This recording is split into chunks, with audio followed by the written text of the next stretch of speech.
Bienvenue dans cette série d'interviews avec donc Jean-Louis ici présent que je vais interviewer sur le thème suivant qui est l'hypersensibilité et la multipotentialité. L'objectif de cette série d'interviews est extrêmement simple, c'est je souhaite à travers ces interviews aider les personnes hypersensibles et multipotentielles à se dire je suis pas tout seul.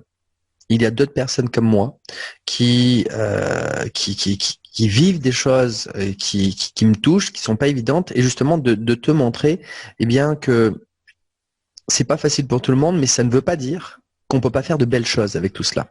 La difficulté fait partie du chemin, et donc du coup, j'ai envie de te présenter des personnes comme Jean-Louis qui m'ont beaucoup touché et qui justement ont fait de très belles choses avec justement leurs capacités. Donc maintenant, on va démarrer. Effectivement, dans un premier temps, je vais te demander, Jean-Louis, avant de parler de l'hypersensibilité et la multipotentialité, de dire un petit peu qui tu es, c'est-à-dire comment on te connaît dans la vie de tous les jours avant de découvrir, je dirais, ton hypersensibilité et ta multipotentialité. Comment tu te présentes aujourd'hui quand on te découvre? À toi de jouer, Jean-Louis. Bonjour Vincent, puis bonjour à ceux qui nous regardent. Voilà, donc si j'ai accepté ton invitation, je t'en remercie, c'est parce que il y a 15 jours encore on se connaissait pas et la rencontre de la vie a fait qu'on s'est vu dans un réseautage et j'ai aimé ton approche et voilà. Donc c'est un exercice nouveau pour moi parce que j'ai jamais été trop dans le partage de mon parcours de vie. Et on comprendra pourquoi ensemble tout à l'heure je ne le faisais pas, par humilité ou par justement envie de ne pas trop révéler qui j'étais, sachant très bien que pour moi c'était une évidence, mais j'avais peur de prendre ma place. Et qu'aujourd'hui, je pense que c'est légitime en fin de cycle là, parce que je termine un cycle avec beaucoup de simplicité de partager. Donc avant même de me présenter, je veux déjà dire que ça n'engage que moi, que tous ces partages que je vais faire ne sont que ce que moi je ressens profondément. Et en aucun cas il y a quelque chose d'intrusif, il y a quelque chose voilà qui c'est juste une proposition. Si dans tout ce que je dis ça résonne pas, tant pis.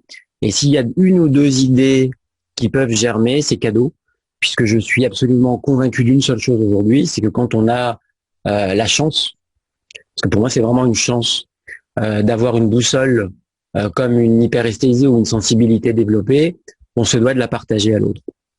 Donc voilà. Donc pour te donner mon parcours de vie aujourd'hui, n'hésite pas à m'interrompre parce que je sais très très bien aussi occuper du temps. Vas-y. Alors justement, je ne souhaite pas que là, dans l'immédiat, de suite, tu nous donnes ton parcours de vie. Parce Okay. que j'aimerais revenir dedans, aller dans la profondeur. Je veux que tu nous donnes une image, là, aujourd'hui, à Alors, l'instant okay. présent, quand tu... Une image c'est une étoile. Alors on va être très très clair. Aujourd'hui, c'est une étoile avec différentes branches. Super. C'est-à-dire qu'aujourd'hui, je ne peux pas avoir une seule activité parce que c'est pas possible pour moi, ça serait trop frustrant. Donc aujourd'hui, j'ai 4 activités. La première activité, c'est une activité de conseil en communication. Donc je propose aujourd'hui d'accompagner tout professionnel, peu importe le secteur, dans sa communication print, dans sa communication web, puisque j'ai un parcours qui me légitime et qui me donne ma crédibilité. J'ai travaillé pour L'Oréal, j'ai travaillé pour des grosses entreprises, essentiellement dans le luxe et dans le haut de gamme, parce que c'est un univers où je vibre par rapport à l'esthétisation des choses, par rapport à la finesse des choses, mais également aussi les petites entreprises, parce que je suis révélateur de talent, donc j'aime bien accompagner des entrepreneurs, même des artisans qui se lancent, qui sont juste dans une vraie démarche. Donc il y a tout un travail d'accompagnement, de conseil com, qui rend l'outil là où il est, mais en amont, pourquoi je fais ça? Qu'est-ce que j'ai envie de mettre en avant? Première partie, communication. Deuxième partie, la formation professionnelle. Puisque aujourd'hui, j'ai un centre de formation qui s'appelle SAE, qui est élevé son savoir-être. Donc, le savoir-être est au cœur de ce centre de formation. Il a été audité par l'État français. Je suis Calliope, donc ça veut dire qu'on a eu la certification de l'État français pour la prise en charge de ces formations. J'ai créé ce centre de formation avec une Québécoise qui s'appelle Lise Bourbeau, qui est très connue. J'ai eu le privilège dans ma vie de la rencontrer et ça fait partie, voilà, des moments forts, des rencontres. Pourquoi moi? Pourquoi à ce moment-là j'étais là? Pourquoi aujourd'hui j'ai créé ce centre? C'est juste de l'acceptation. Voilà, ça m'a mis du temps aussi d'accepter que c'est moi qui l'ai créé. Donc je me suis battu. Ça fait 3 ans que je me bats pour le rendre légitime et aujourd'hui on a une vraie visibilité. D'ailleurs, on a terminé hier une formation, un cycle, et les partages de fin étaient magnifiques, juste magnifiques. Troisième activité, l'accompagnement pour les particuliers. Donc, c'est ce qu'on voit derrière, c'est Life Senses. Donc là, c'est le partage uniquement de ce que je suis. Je propose un espace. Je propose pas des techniques, je propose un espace pour que vous puissiez vous reconnecter à vous, à votre essence. Et je pars du principe que seul un hypersensible peut aider un hypersensible. Donc là, je mets un mot, une étiquette, on en parlera après parce que j'aime pas trop, mais donc ça veut dire quand on a une sensibilité exacerbée, je pense qu'aujourd'hui, seule une personne qui a vécu dans son cœur, dans son âme, depuis X années, cet état d'être peut vous permettre de cheminer avec simplicité pour ressentir une seule chose, la paix intérieure. Parce que tout hypersensible, sa quête absolue, c'est la quête de paix intérieure. Et la quatrième activité, c'est l'activité art de vivre. Donc l'activité art de vivre qui se traduit par des maisons d'hôtes, qui se traduit par une marque qui s'appelle Venisso avec des produits, avec des bougies et autres. C'est toute ma partie autre qui me permet de travailler dans le monde matériel mais avec sens. Donc voilà, aujourd'hui, comme une chaise, 4 pieds, 4 activités, avec derrière les sites internet qui vont bien. Et je suis seul, puisque j'ai créé mon entreprise maintenant il y a très longtemps. Je n'ai plus de salariés, mais par contre, j'ai beaucoup de partenariats. Et comme derrière, voilà, c'est la métaphore, devenir le capitaine de son bateau. Donc l'idée, c'est que j'ai le sentiment aujourd'hui d'être le capitaine de mes bateaux. Et c'est pour ça la métaphore de l'étoile avec différentes branches pour pouvoir mieux comprendre qui je suis. Toi, tu vas comprendre. Certaines personnes vont se dire, waouh, qu'est-ce que c'est déjà compliqué. Mais c'est pas grave. Oui, c'est 4 vies dans une, voire plus. Mais nous, ça nous paraît tellement simple et évident. Donc voilà. C'est magnifique tout ce que tu viens de dire. J'ai envie juste de l'extérieur. Oups là. J'ai envie juste de dire de l'extérieur. Ce que je peux observer dans tout ce que tu nous présentes, c'est que en tant que multipotentiel, tu ne t'épanouis pas dans un domaine, mais dans plusieurs domaines. Ce qui est super intéressant, c'est que c'est pas parce que tu fais plusieurs domaines que tu restes à la superficialité, pas du tout. Tu es je dirais, haut niveau dans chaque domaine parce que tu fais ça avec passion et on peut le sentir dans tout ce que tu nous racontes. Donc, c'est super intéressant, justement, de te voir, je dirais, parler de tout cela. C'est super intéressant de te voir parler de tout cela parce qu'on ressent tout ça. Et ce que j'apprécie énormément aussi au démarrage, comme tu le dis, ça, c'est une des choses que j'ai pu remarquer chez les hypersensibles et multipotentiels qui sont souvent associés, pas toujours, on peut être hypersensible et pas, je dirais, multipotentiel, mais souvent associés, c'est que tu ne veux pas imposer quoi que ce soit. Tu veux proposer. Tu es là comme soutien. Tu es là, je dirais, pour apporter ton aide si et seulement si les personnes ont compris leur intérêt et si elles le souhaitent. Et ça, je trouve ça magnifique. Donc, je te remercie déjà pour tout ce que tu viens de nous, je dirais, nous partager. Et maintenant, je vais te laisser nous parler un petit peu plus justement de ton histoire. Et justement, alors moi, la question que j'ai envie de te poser, c'est des points clés forts. Comment au tout début, comment tu as découvert ta différence? Juste la différence, sans y mettre, je dirais, de particularité sur cette différence, mais au début que justement tu as eu cette différence. Qu'est-ce qui t'est arrivé, je dirais, parmi ton parcours, dans ta vie, dans ton histoire, que tu as compris que tu étais différent des autres personnes qui t'entouraient? Alors, il est clair que pour moi, ma vie, c'est tellement rien à l'échelle de l'humanité. C'est un grain de sable. Donc, si j'accepte de parler de ma vie, c'est pas du tout mon ego qui est aux commandes pour dire waouh, voilà ce que j'ai fait. C'est juste pour permettre à d'autres de se dire tiens, si lui il a vécu ça, qu'est-ce que ça fait chez moi? Voilà, mon histoire en elle-même n'a pas d'intérêt du tout, du tout, du tout. Puisque ce que je suis vraiment intimement persuadé, c'est qu'il y a une conscience, il y a la conscience qui observe la conscience. Donc là, aujourd'hui, la mise en observation de qui on est permet de faire sens. Donc c'est très, très important, c'est-à-dire ne pas être identifié au faire, mais vraiment être connecté à l'être. Par contre, j'ai un parcours de vie, oui. Donc je suis né, moi, dans une famille aimante, c'est-à-dire que c'est important de le dire. Et tout ce que je vais dire là, c'est la perception de ce que j'ai ressenti. Voilà, c'est vraiment important. C'est pas les faits, c'est moi, à travers mon prisme de ce que je suis, qui perçoit ça. Il est clair que une autre personne, dans ce cadre-là, aurait peut-être vécu ou ressenti les choses différemment.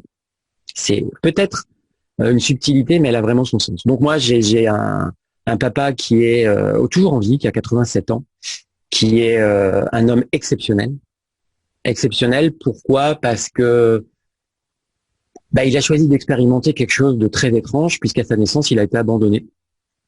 Et il a été placé dans une maison avec des religieuses. Et donc, il a manqué de tout, puisqu'il a manqué de l'essentiel, c'est un amour maternel, paternel, et de pouvoir s'ancrer avec sens dans cette vie-là, puisqu'il a été élevé dans une période 1934 où la guerre arrivait, avec le manque, la privation, la violence, et plein d'autres choses.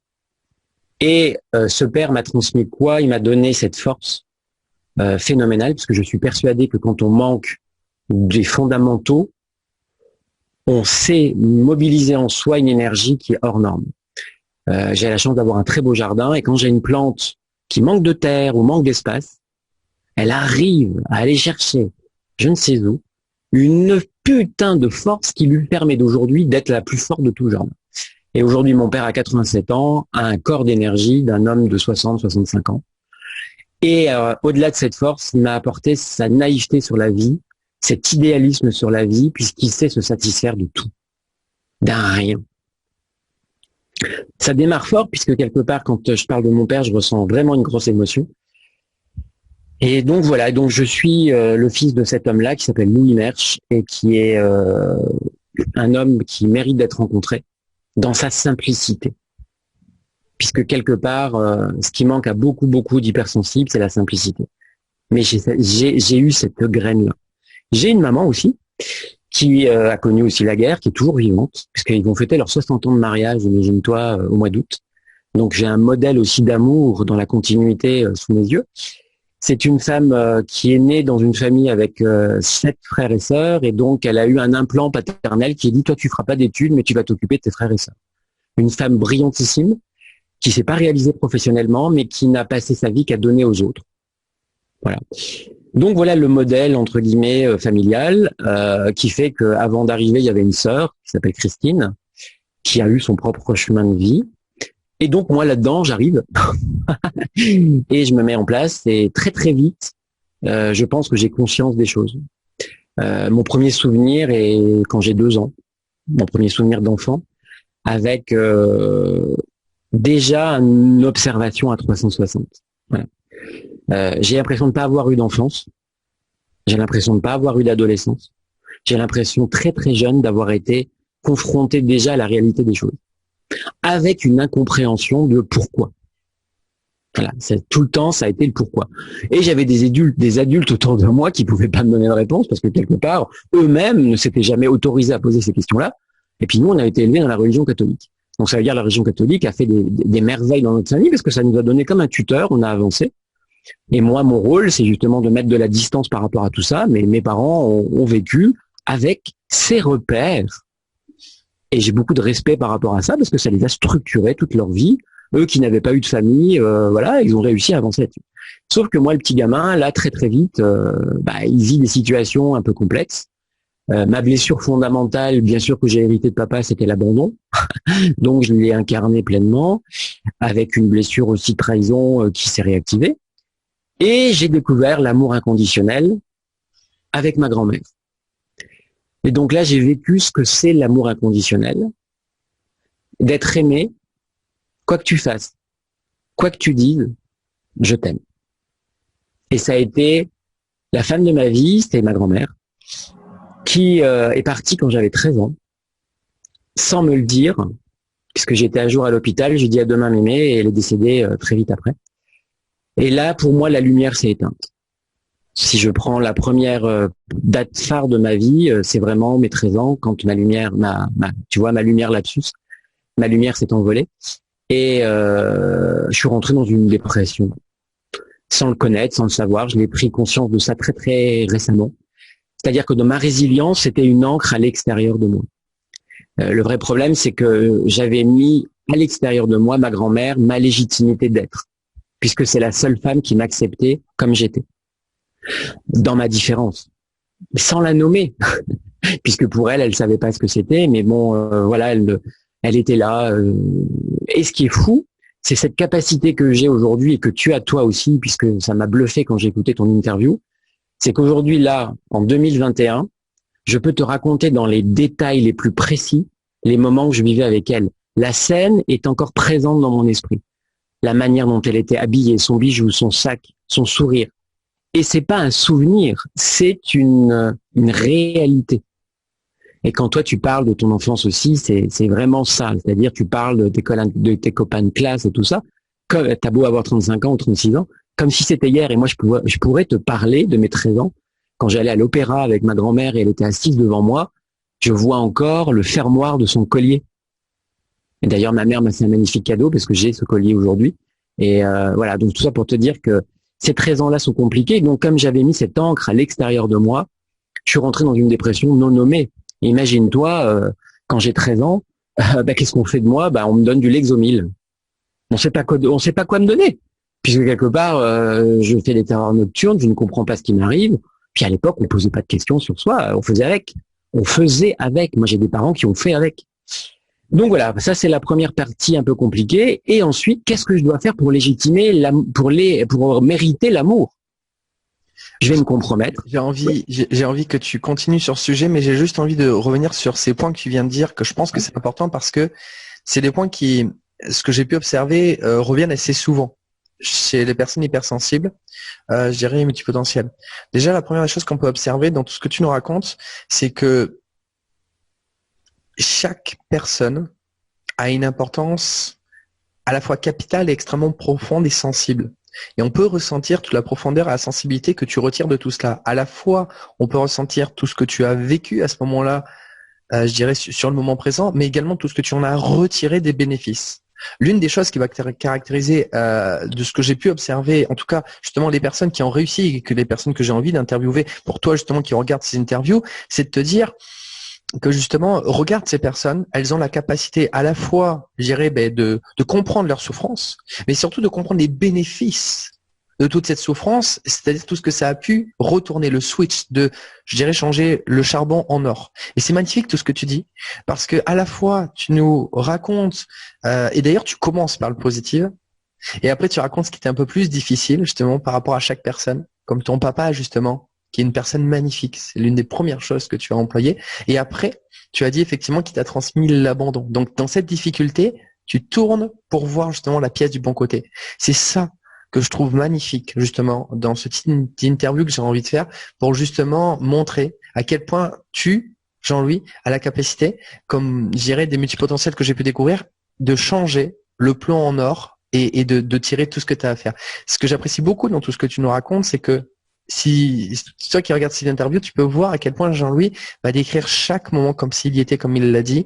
Et justement, on voit la profondeur et la sensibilité de ces moments-là. Et je pense que toi qui regardes cette interview, il y a des choses aussi pareilles qui te touchent énormément, mais que tu en parles peu, pas. Et là, qu'est-ce que ça fait du bien de se retrouver ensemble? Je dirais justement pour partager ces choses-là et se laisser aller. Donc je te remercie Jean-Louis effectivement pour avoir partagé tous ces petits moments très importants, très délicats, à la fois très délicats et extrêmement, je dirais, costaud, je dirais, important dans ta vie qui ont construit aujourd'hui qui tu es et qui justement nous permet de t'avoir ici aujourd'hui avec nous.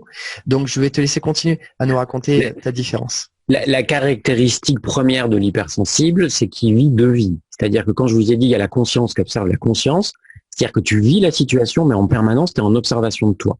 Et ça, c'est une capacité qui est hors norme, c'est-à-dire qu'il y a les linéaires, les normopensants, ceux qui vivent leur vie, événement après événement, et nous, on vit l'événement, mais d'entrée de jeu, on l'auto-analyse et on sait tout de suite où on peut aller.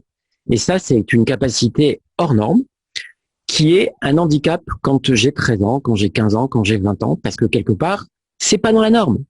C'est pas dans la norme. Très très vite, quand j'ai 13 ans, j'ai un prof d'histoire qui me dit que je suis un Saint-Bernard. Mais c'est pour ça qu'on a un point commun. Moi aussi. On m'a dit pareil quand j'étais jeune. Je m'occupe des autres. Alors ça, c'est vraiment un point fondamental.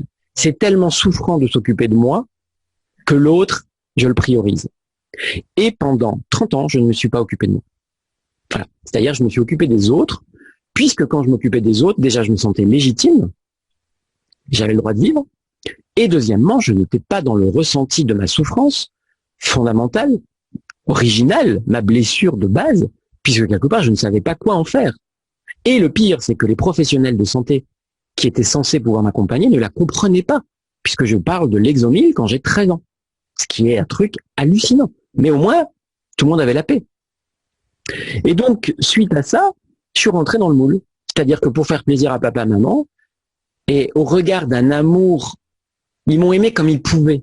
Mais moi, je ressentais que c'était pas un amour incarné. Et donc ça a été un combat dans ma vie terrible. C'est-à-dire que je voulais être aimé d'une autre manière, telle que j'étais. Mais eux voulaient m'aimer dans une case. Et ça, c'était compliqué. Donc j'étais ce que j'appelle une marionnette. J'étais Jean-Louis. Voilà. Et Jean-Louis qui faisait le bonheur des autres. Il est tellement gentil, ce Jean-Louis. Mais j'étais vraiment pas heureux au fond de moi. Donc quelque part, pourquoi j'étais pas heureux? Parce que je sentais cette flamme d'artiste. Moi, à la base, je suis danseur classique.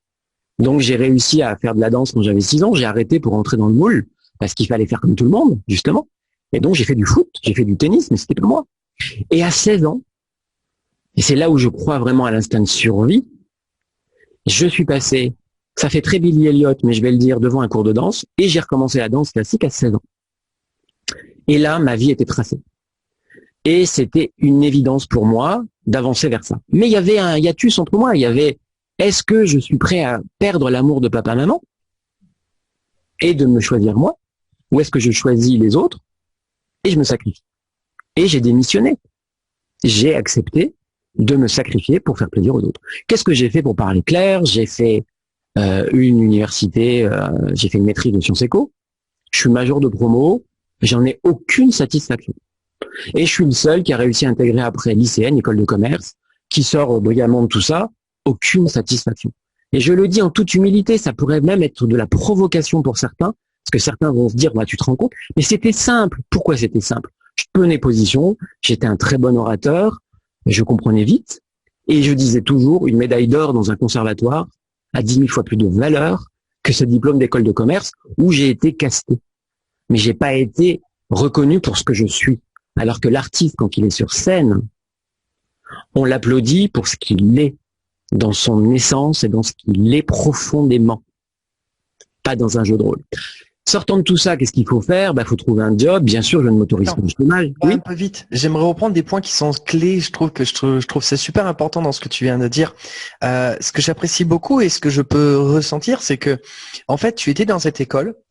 Mais en fait, tu jouais un rôle. Ce qui est super intéressant et ce qu'on peut ressentir aussi, c'est là où on commence à vivre pleinement. C'est-à-dire que ce que je ressens, c'est qu'en fait, tu n'étais pas pleinement à avoir ce rôle justement d'être enfermé dans cette case. Tu le faisais parce que tu devais le faire. Ce qui est super intéressant, c'est que du coup, tu étais totalement naturel et tu cassais, je dirais, toutes les limites et tu lâchais, entre guillemets, tout ce qui te venait de l'intérieur. Et je pense que ça, c'est une des choses qui manque énormément dans ce monde. Justement, les personnes, je dirais, qui n'osent pas assez se lâcher prise pour dire réellement ce qu'elles ont de l'intérieur et justement de casser toutes les limites, tout leur potentiel. Parce que du coup, tu n'avais pas de blocage puisque tu n'avais pas d'objectif en soi, que justement ça se passe bien ou pas, tu ne faisais que jouer ton rôle par rapport à qui tu étais toi et pas par rapport à ce que l'école attendait de toi. C'est l'instinct de survie, Vincent, c'est totalement l'instinct de survie. C'est-à-dire que tant que tu t'es pas, le chemin d'individuation n'est pas possible quand tu as 20 ans, parce que pour moi, j'étais pas dans une famille où c'était possible. Donc tu n'as plus de but, donc tu es en mode survie. Et surtout, c'est ça qui est le pire, et je sais très très bien que vous le ressentez, ceux qui écoutent cette vidéo-là, c'est un sentiment de solitude abyssal. Je dis bien abyssal. Même si on est accompagné, même si on est aimé, mais ce sentiment de vide intérieur total. Et ça, c'est le plus souffrant, mais surtout, on est dans le déni. C'est-à-dire que moi, j'ai été dans le déni complet par rapport à ça, parce que je ne voulais pas ressentir, entre guillemets, ça, et c'est relativement récent. Donc oui, dans ce que tu dis, mais c'était oui un jeu de rôle, c'était comme une espèce de théâtre qui fait qu'on est capable. Pour moi, l'hypersensible est un caméléon extraordinaire. On a tous deux besoins, c'est aimer et être aimé. Donc pour être aimé, je suis dans ce jeu de rôle. C'est ce que j'appelle la marionnette. Et je comprends comme l'enfant, parce que ça j'ai appris très très tôt. Tout se passe entre 0 et 7 ans. Enfin, on n'a pas parlé de ça. Mais donc j'ai appris que si je donne ça, je reçois ça. Donc là, en étant l'enfant parfait, même de mes salariés, parce que quelque part j'étais le patron qui voulait que je sois, bah j'obtenais ce que je voulais. J'avais peut-être de l'argent, j'avais peut-être une maison, une belle voiture, mais alors un ennui profond, une perte de sens.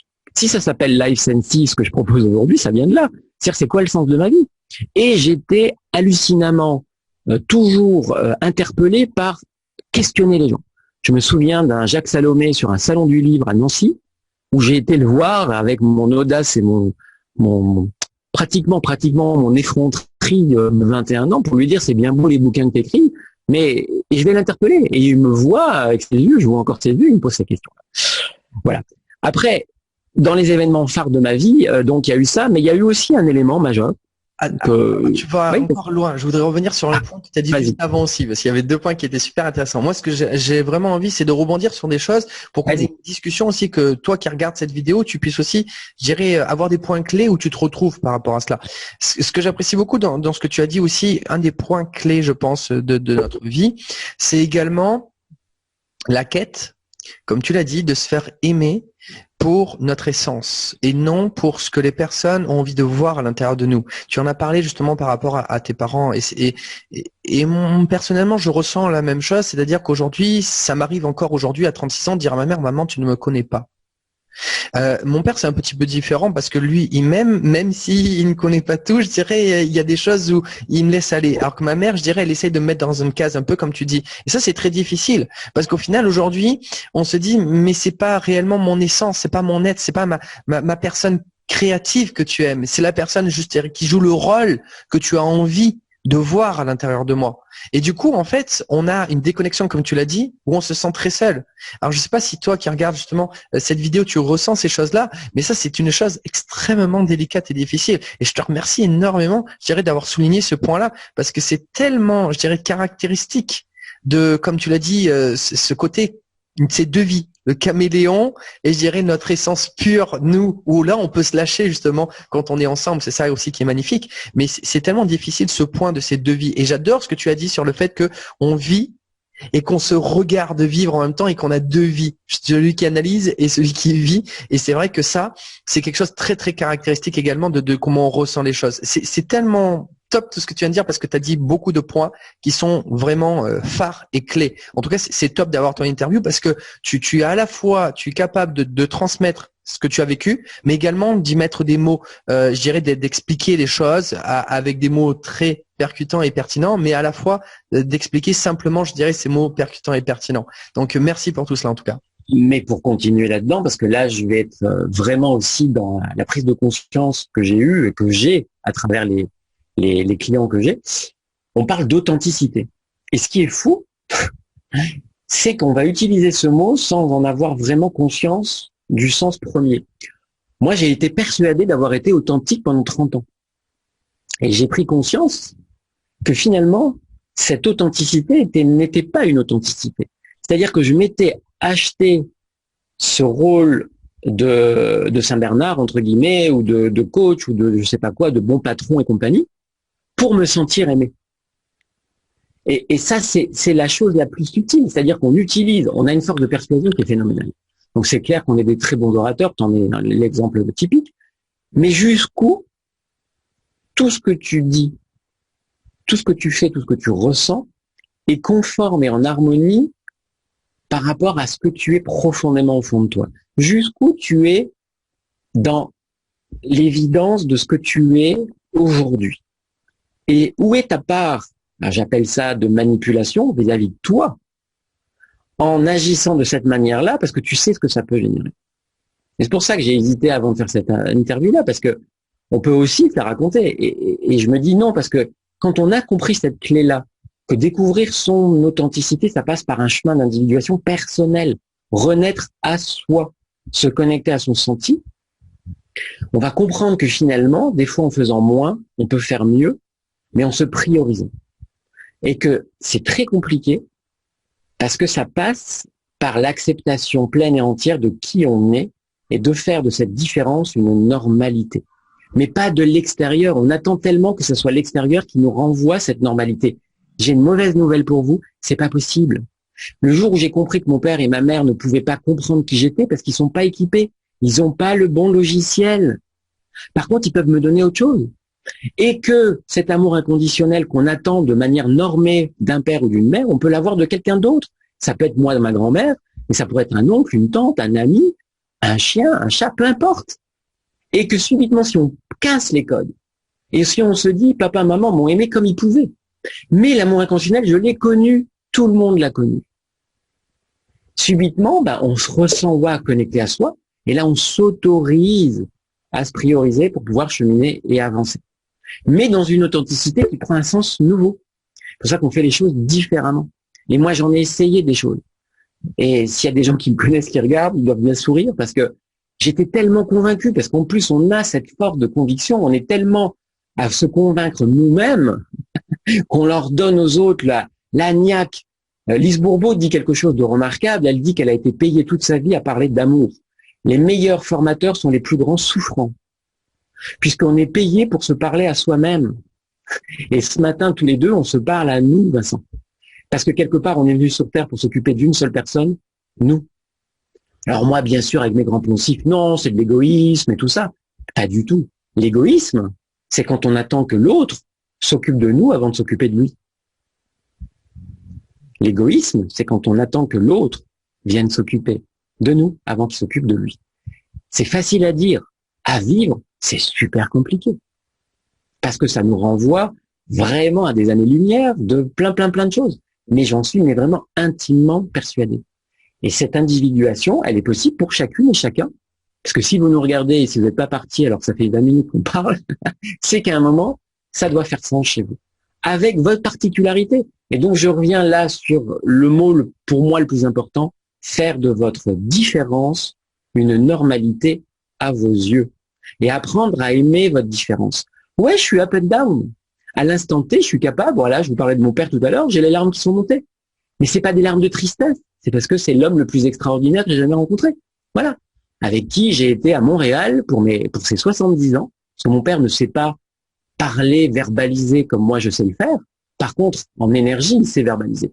Donc j'ai passé 8 heures d'avion avec lui, genou contre genou, et on s'est parlé d'une autre manière, en vivant 5 jours, magnifique, à 70 ans, un moment que j'avais pas eu dans mon enfance avec mon père. Et c'est que des moments comme ça. Et aujourd'hui, je vis en Provence, et quand mon père est assis dans le jardin, il dit rien, mais il dit tout. Et c'est ça, les petites ancres aujourd'hui d'amour vers moi. Pour comprendre que derrière, les autres vous aiment comme ils peuvent.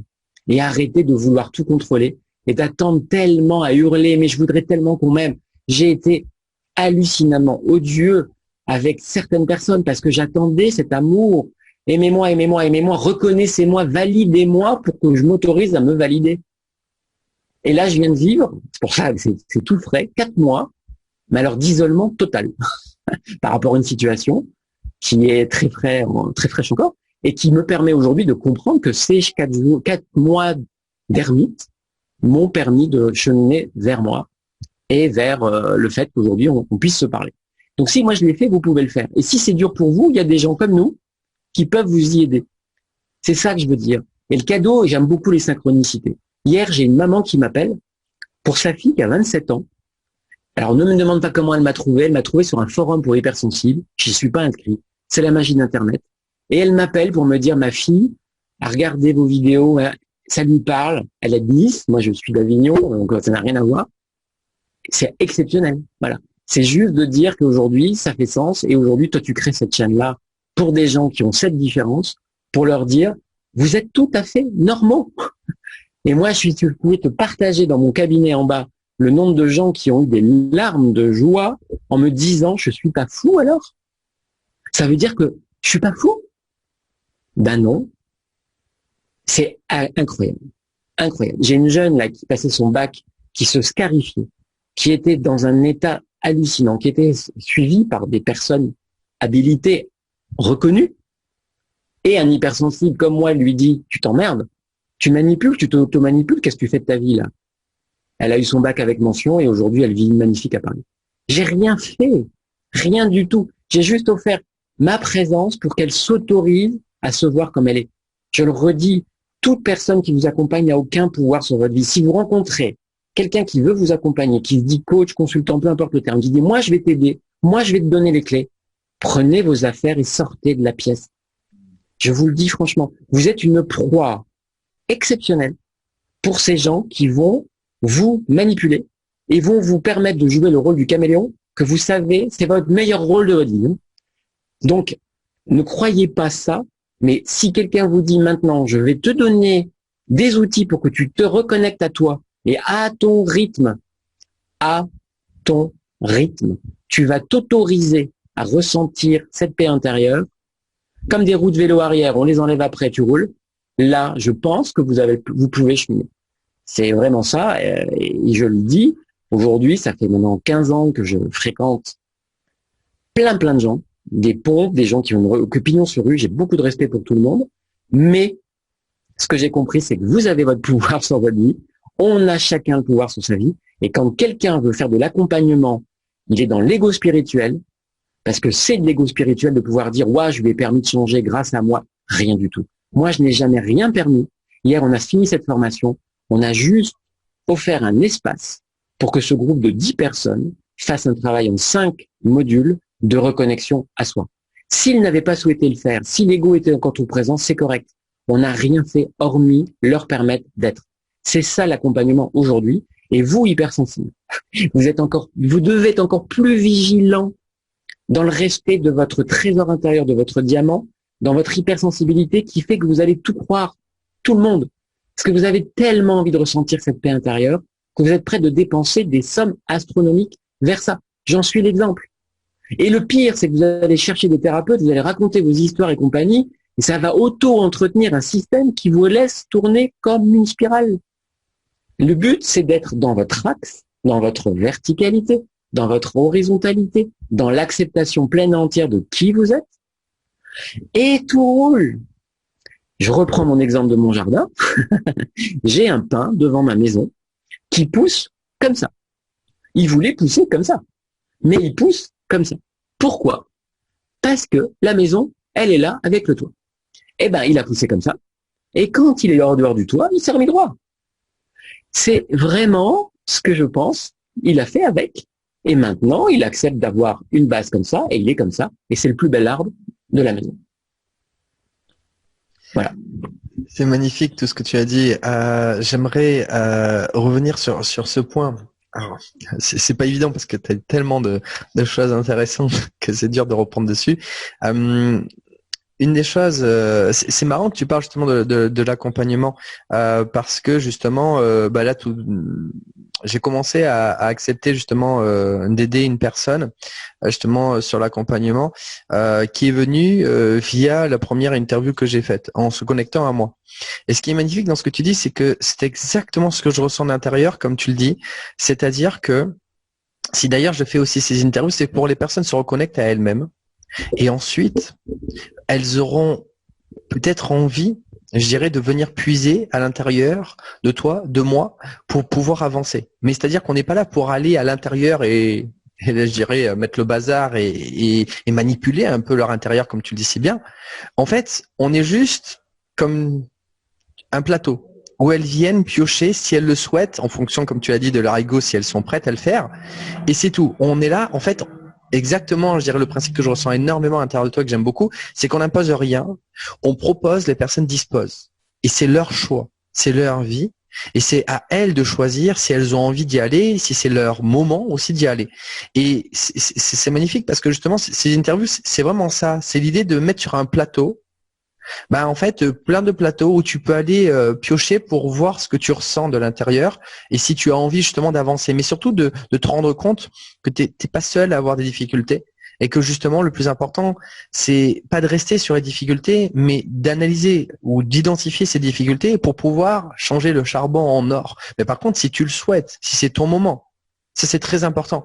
Et c'est comme ça que je ressens justement toutes ces choses-là où, d'ailleurs, c'est assez marrant puisque la personne est venue à moi et m'a demandé que je l'aide. Un peu le même principe, tu vois. Donc c'est top parce qu'on a vraiment des directions. On a une direction, je dirais, qui est la même, mais surtout on a des chemins totalement parallèles sur la manière dont on fait.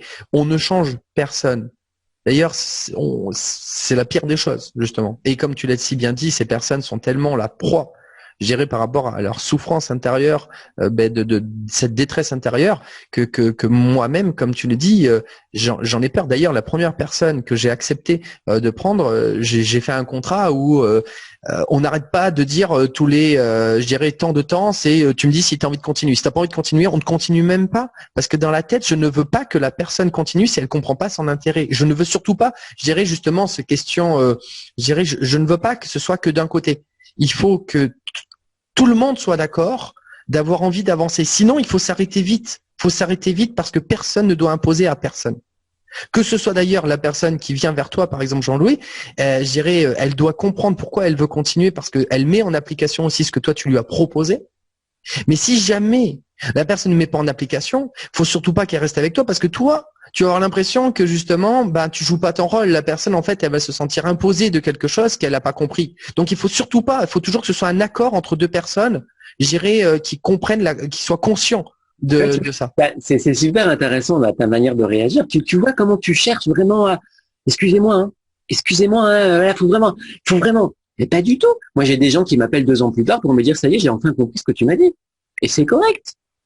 Tu ne fais rien. Le contrat, il est dans l'incarnation de ce que t'es toi. Bien sûr qu'il faut des contrats, bien sûr. Mais à un moment, si la personne, ça matche pas, écoute, c'est totalement correct. Regarde la dame hier qui a appelé. Si je faisais du clientélisme, j'aurais tout de suite dû prendre tout. Non.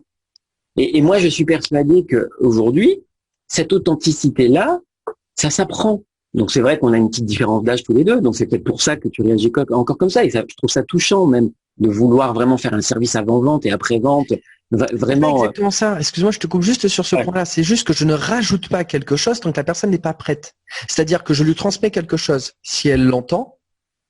Et je dirais qu'elle l'entend. C'est-à-dire qu'elle, si elle n'a pas compris, je ne veux pas que, je dirais, lui entasser des choses tant qu'elle n'a pas envie de passer à l'étape d'après. Et du coup, j'arrête juste sur ce point-là. Et quand effectivement elle a compris ce point-là et qu'elle a envie d'avancer, elle reviendra à ce moment-là. Mais il y a une chose qui est très importante pour moi, c'est de laisser le temps au temps à chaque personne et que c'est elle qui a envie de passer à l'étape d'après. Donc effectivement, je donne, mais je ne veux pas donner, je dirais, l'étape d'après si la personne n'a pas encore compris son intérêt à l'étape d'après, n'a pas envie. Je ne veux imposer rien par rapport à ça. Et justement, je n'ai pas envie d'aller vite par rapport à mes besoins personnels que moi je peux voir, je dirais, du chemin qu'elle peut faire et me faire plaisir en disant ouais, il y a ça.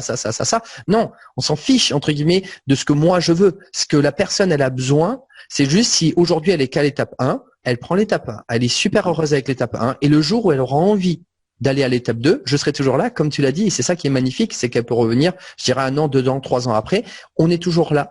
Et justement, on laisse le temps et la patience est très important pour moi justement dans la vie. Et on laisse aussi la vie faire son œuvre. Donc, je vais juste permettre de continuer. C'est-à-dire que moi, par exemple, sentir, c'était pas possible. Et quelque part, j'étais incapable d'avancer vers moi. Vincent. Donc, j'étais quoi? J'étais manager d'une entreprise de communication avec des grands comptes, costume 3 boutons, une belle voiture avec un beau logo, avec voilà. Et ce sentiment d'être coupé de moi, en mode survie. Et qu'est-ce qui se passe? Eh ben, la vie, elle s'occupe de toi. Elle te sert sur un plateau en argent, comme dirait Jung. Un cadeau mal emballé, comme diraient les Québécois, un petit problème de santé. Et là, il n'y a que la peur du chaos final qui m'a permis de dire, en rentrant chez moi, je vais renaître à moi en Provence. Parce que j'avais eu la chance de vivre un moment magique sous les étoiles au Festival de Lacoste créé par Pierre Cardin. Et je me suis dit, si c'est grave, je vais là-bas. Et donc, j'ai réussi à quitter mes salariés, à quitter mes clients, quitter ma famille pour renaître à moi à 800 km. Et c'est là où je veux dire aussi, c'est que si vous ne savez pas faire, la vie est très généreuse et saura vous servir une expérience. La vie, c'est comme aussi un répondeur téléphonique. C'est-à-dire que bien sûr, j'avais eu des messages avant, mais je ne les avais pas écoutés. Hein. Donc là, si j'avais pas écouté celui-là, j'aurais eu un appel encore plus grave. Avant vraiment le fait que quand le répondeur il est saturé, et ben là, on a la pathologie qui va rentrer. Et donc, je suis arrivé en Provence pour renaître à l'aube de mes 40 ans à moi. Et là, je vais faire aussi un partage parce que c'est aussi important. Qu'est-ce que j'ai fait ici? Mais comme la marionnette était toujours un peu là, eh ben j'ai recréé la vie que j'avais là-haut ici. C'est super. Hein, et je me retrouve dans une situation que je ne voulais pas. C'est au lieu de gérer 100 km de distance, j'ai 800 km de distance. Il n'y a que nous qui sommes capables de faire ça. Hein, d'accord? Donc ça veut dire qu'au lieu de gérer les deux agences Metz-Nancy, j'ai géré une agence Avignon-Metz, 800 km. Du TGV, jamais chez moi et tout, et donc je vis pas du tout la vie que je veux. La vie étant toujours généreuse, un matin, coach qui vient, rupture du tendon d'Achille, et là, à terre. Là, la vie me donne un message qui est phénoménal. Quand est-ce que tu vas, enfin, honorer la vie qui t'est donnée et te connecter à qui tu es? Donc, je me retrouve sans pouvoir honorer mes clients, sans pouvoir me déplacer, à terre. Rupture du tendon d'Achille. Ça veut dire plus de possibilité d'avancer. Et là, enfin, j'ai osé rentrer en moi à la découverte et j'ai créé Life Sensitive. Et ça y est. Et aujourd'hui, on se parle. Pour synthétiser, entre guillemets, ce parcours de vie. Donc, à travers mon message, qu'est-ce que je veux lui dire? Il y a un delta de temps. Moi, j'ai ressenti une impatience terrible parce qu'il y avait cette urgence. Il y a toujours cette peur de la mort, toujours cette peur de pas arriver, de pas mourir vivant. Ça veut dire quoi, mourir vivant? C'est que j'ai un objectif, c'est d'être sur mon lit de mort et de me dire, ça y est, j'ai fait ce que je devais faire. Je peux partir. C'est vraiment ce que je veux vraiment vivre. Mourir vivant. Et donc, il y avait cette impatience. Il faut que ça soit, il faut que ça soit. Et je pensais que j'avais du pouvoir là-dessus. Et où j'en suis aujourd'hui? Là, aujourd'hui, 18 juin, et il y a du sens par rapport à ça, c'est qu'il y a ce que je veux, moi, et il y a ce que la vie peut me proposer. Je viens de vivre une expérience unique, mais absolument unique. Je ne sais pas si j'en parle ou si j'en parle pas. Peut-être que j'en parlerai peut-être plus tard. Je l'ai vécu hier soir. Il y a ce que on devait penser et il y a ce que la vie m'a proposé. Et là, j'ai juste compris, en toute humilité, que on doit juste être dans sa verticalité, honorer la vie, faire le maximum avec ce qu'on est et ressentir de l'enthousiasme et de la joie. La vie se charge de tout. Je suis persuadé. J'ai envie de revenir sur un point.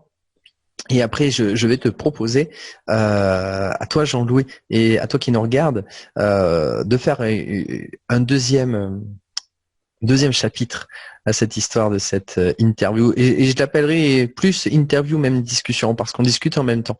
Et c'est important parce qu'il y a quelque chose, justement, il y a une évolution. Il y a aussi, d'ailleurs, c'est assez marrant, mais c'est caractéristique de nous, il y a les doubles vies. On fait la vie et on l'observe. Donc là, c'est un petit peu le même principe. On fait interview et on l'observe.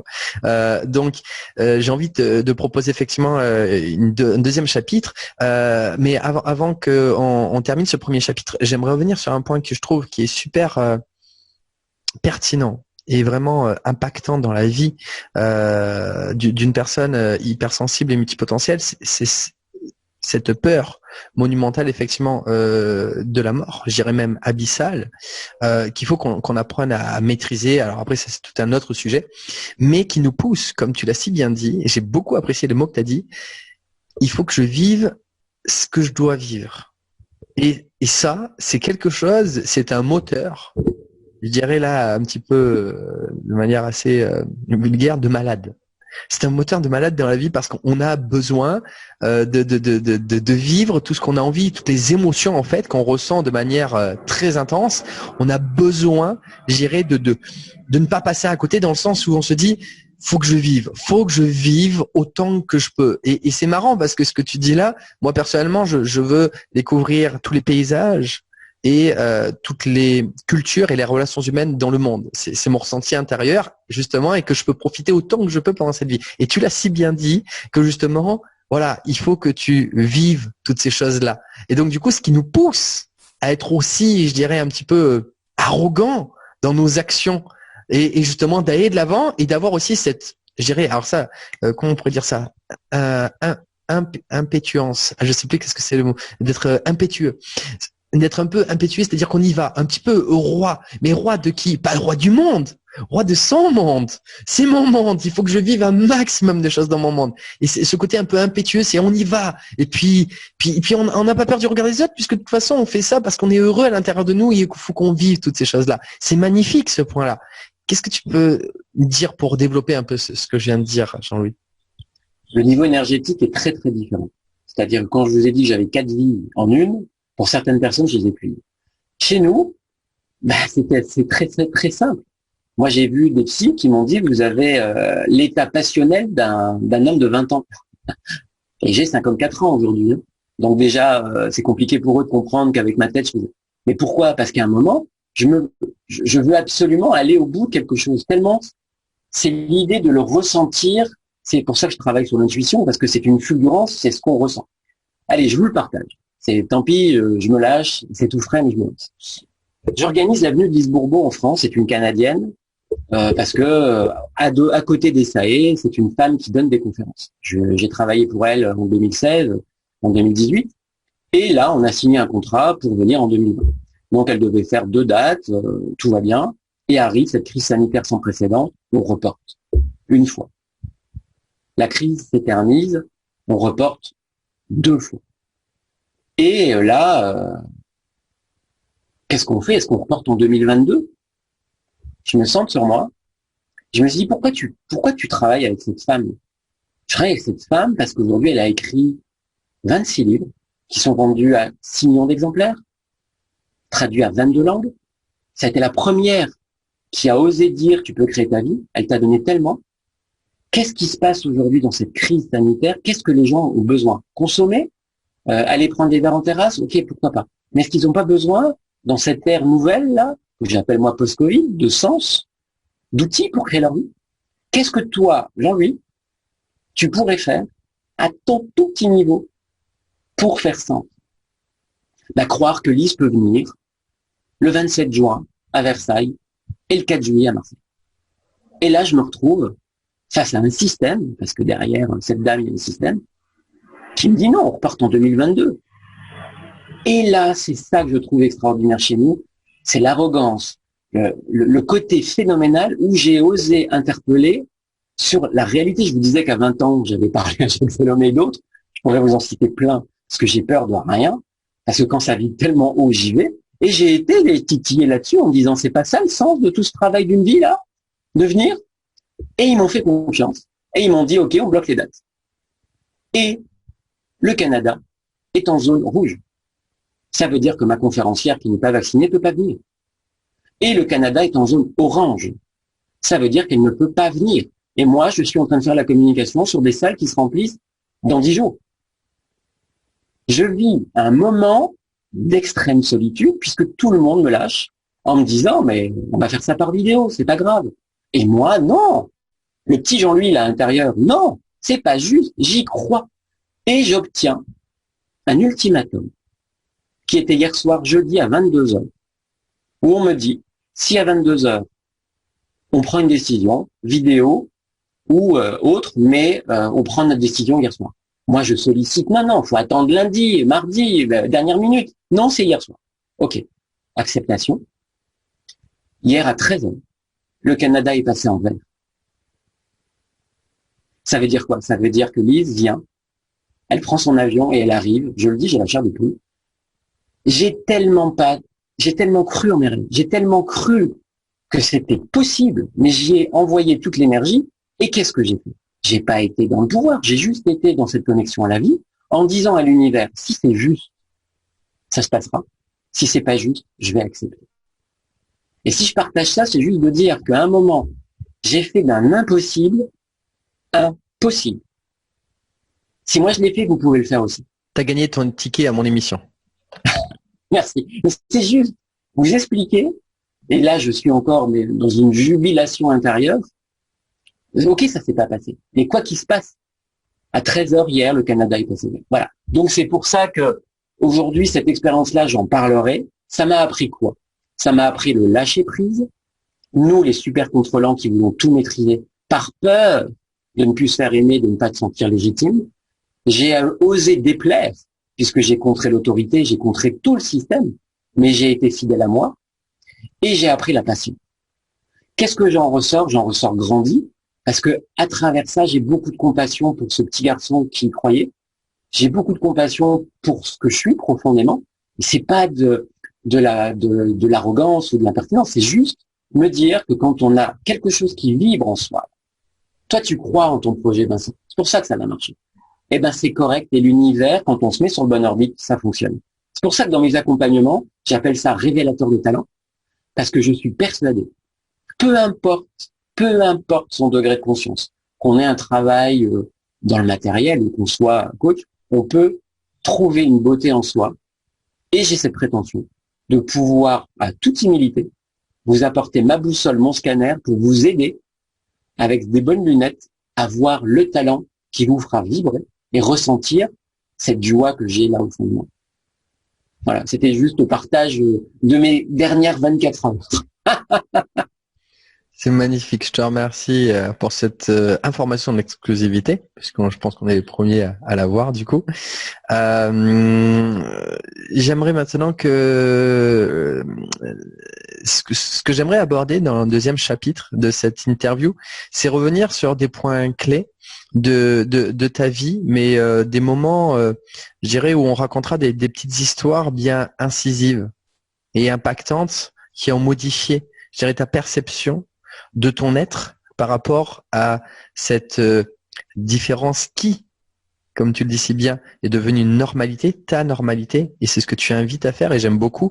Moi, j'ai envie de dire en fait qu'il y a tout simplement plusieurs normalités et qu'elles sont toutes acceptables. Et justement, j'aimerais que tu nous parles un petit peu de toutes ces choses-là, parce que je pense que c'est des choses qui vont te parler beaucoup à toi qui regardes cette interview discussion, parce que je pense que c'est dans ces moments-là, dans ces petits instants-là de cette vie, je dirais des petits instants, en fait des petits, surtout des petits en quantité, mais des gigantesques en qualité, je dirais, de pensée et surtout de modification de notre perception de la situation. Et j'aimerais justement qu'on aille un petit peu plus là-dessus, sur les termes bien précis justement de cette hypersensibilité, de cette multipotentialité. Et je pense que tu as beaucoup de choses à nous apporter. C'est pas, je dirais, je laisse juste à reprendre, c'est vraiment pas, comme on dit, il y a pas de hasard, il y a que des rencontres, un Paul Éluard. C'est vraiment ça. Tu es la personne, pour moi, parfaite pour démarrer cette série d'interviews, parce que tu poses les bases, je dirais, de toutes ces choses-là, tellement avec bienveillance, de manière structurée, et c'est tellement intéressant justement de voir tout cela avec ces magnifiques bases. Tu voulais dire quelque chose? Non, oui, je voulais qu'on rebondir là-dessus pour dire que à un moment, voilà, il y a des anecdotes, mais les anecdotes, c'est un sentiment de ne jamais être à ma place. C'est-à-dire à un moment, repas de famille, t'es pas à ta place. C'est-à-dire qu'à un moment... Attention au micro, ça... C'est bon, hein? Ouais, c'est bon, vas-y. Donc pour reprendre, oui, pour répondre à ta question... Quand tu bouges le micro, en fait, ça fait clac, clac, clac, clac. Alors je le laisse comme ça. Voilà. Et j'aimerais qu'on reprenne dans la deuxième, je dirais, partie de l'interview, et on va le reprendre un petit peu plus tard, toi et moi, je dirais, par rapport à cela, justement qu'on prenne le temps de prendre ces petits moments, je dirais, qui ont été importants. Peut-être que parce qu'on va faire ça à peu près à une semaine d'écart, toi qui vas regarder cette interview, tu l'auras dans l'instant présent, comme ça, juste après. Mais justement que tu penses à quel moment dans ta vie tu as envie justement de nous raconter ce qui a fait que ça a fait cette la personne que tu es aujourd'hui? Quels sont les moments qui t'ont clac, clac, clac, qui t'ont, tu sais, des petits déclips, tu vois, qui ont fait que, je dirais, aujourd'hui. Donc, on va reprendre ça plus tard, effectivement, Jean-Louis, parce que ça commence, je dirais, à faire un petit moment. D'ailleurs, je pense que ça fait à peu près 3/4 d'heure que toi, tu regardes cette interview. Je te remercie, effectivement, d'être avec nous. Donc voilà, je vais te laisser les derniers mots de la fin de cette interview, Jean-Louis. Simplement, en nous disant un petit peu qu'est-ce que tu pourrais retenir de cette interview émission, quels sont les points clés que tu pourrais transmettre à la personne qui nous regarde là maintenant, je dirais par rapport à ce qu'on vient de discuter, c'est-à-dire peut-être un ou deux conseils par rapport à ce qu'on vient de dire à l'instant, dans ce moment. Première des choses, comment tu te sens? Là, tu viens de nous écouter pendant 3/4 d'heure, comment tu te sens? Donc, ferme les yeux. Si tu gardes les yeux ouverts, tu vas être avec cette capacité de mental. Intérieurement, pose-toi cette question. Comment tu te sens? Et laisse venir le premier mot. Si tu sens que le curseur, il a un tout petit peu baissé, parce que tu t'es senti entendu, écouté, accueilli, c'est peut-être que quelque part, il y a peut-être un chemin à faire ensemble. Si maintenant tu sens rien du tout, c'est correct aussi, il n'y a pas de problème. Donc vraiment te poser cette question tout au long de ta journée, comment tu te sens par rapport à ton interlocuteur. Deuxième chose, que je voudrais vraiment vous laisser passer, c'est le côté vous avez le pouvoir de créer votre vie. On a deux possibilités. Je vous ai parlé de mon parcours de vie. Soit on subit sa vie, ce que j'ai fait avant mon accident de santé, soit on crée sa vie. Et tout est correct. Laquelle des deux possibilités vous avez envie de choisir? Pour créer votre vie, vous pouvez vous faire, entre guillemets, accompagner, même si ce terme est pour moi un peu galvaudé, vous pouvez vous faire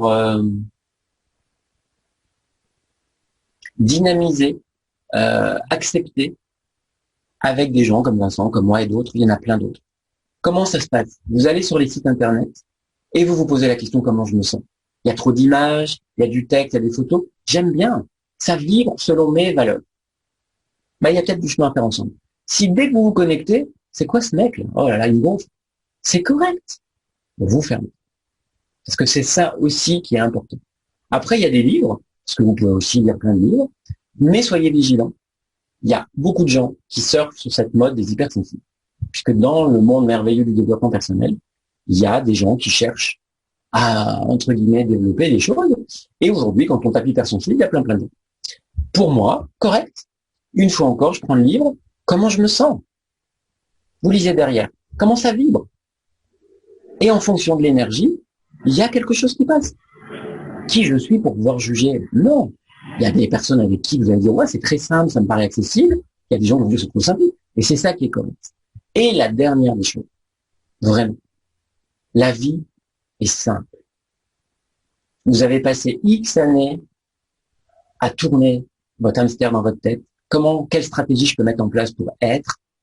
La vie est simple. Voilà. J'en dirai pas plus. On verra la deuxième partie. Mais merci Vincent. Pour ceux qui ne me regarderont pas plus, merci à vous. Et ne gardez de cet entretien que ce qui vous parle. Ce qui ne vous parle pas, vous laissez tomber. Si vous n'avez pas envie de laisser de commentaires, vous laissez pas de commentaires. Perdez pas de temps à dire c'est des conneries, des choses comme ça. C'est correct. Voilà, ça sert à rien. On a rien du tout nous à dire, hormis le fait qu'on est. Notre parcours peut être inspirant. Vous prenez pas. Et surtout, kiffez votre life. Ça tient. Gratitude. À de suite dans le deuxième chapitre de cette interview.